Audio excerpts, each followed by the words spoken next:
Morning, I'm back. Turns out some people like the videos we posted. So yesterday, my cameraman Mike, Sancho, whatever I like to call him. He's a good guy. Hell yeah. He's back today. So he's gonna catch you guys up on what happened yesterday. Yesterday, came in here, that panel right there was all hacked up from other work that's done in the past. That piece right there is all brand new steel. You see on the bottom to where I laid weld in to fill the gap, because I'm going to use as little body filler as possible.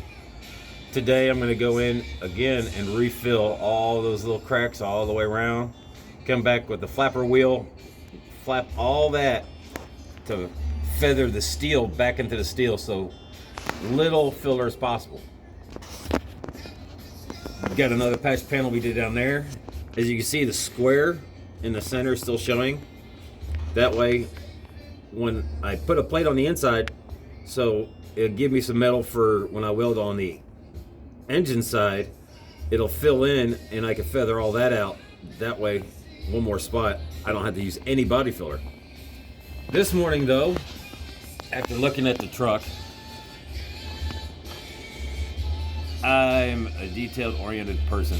So, we're gonna have a black firewall.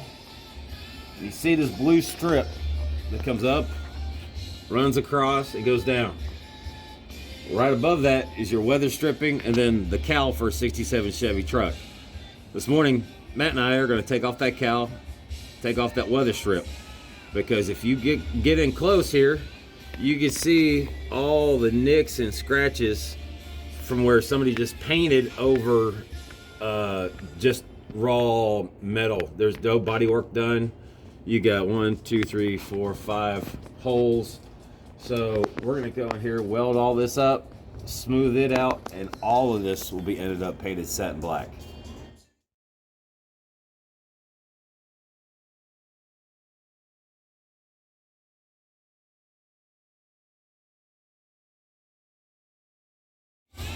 Good morning. I'm back again. So before we keep filling in holes, we need to make sure what holes we want to fill and what holes we don't want to fill.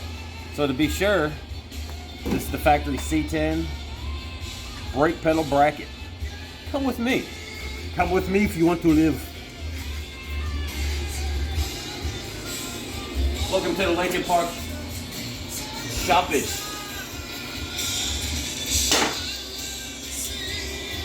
Cozy. So I got lucky. My good cousin, friend, cohort, partner in crime, he's got 57 Bel Air. And in the future, you will see this on videos. So, little backstory on his car. It's a little 383 with a blower. When you run a blower, your motor doesn't have vacuum. So on his brake system, he had a power brake booster with a master cylinder to run his 4-wheel disc brake setup.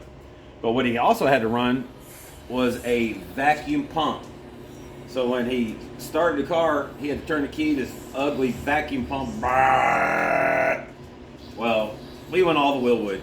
We 86'd that. We went to a badass master cylinder to where you don't need to run a power brake booster.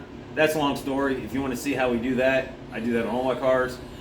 I'd make a separate video for that. But he was kind enough to sell this thing to my customer dirt cheap.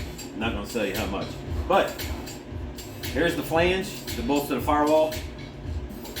This is the flange. The firewall goes right here. This is the flange that goes inside the car.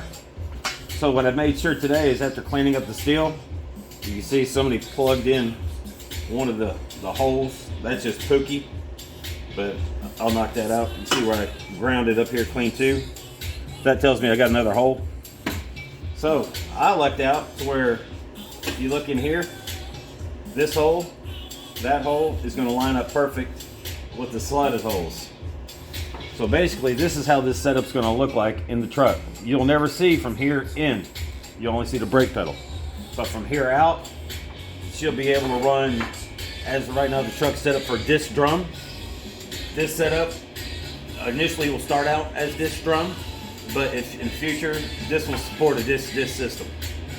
So this thing will get polished out. If you want to see a polishing video, I can do that. If you have any suggestions on any kind of videos, any little thing you want. Hell, if you want a picture of my dogs, I'll give you a picture of my dogs. So, check you next time.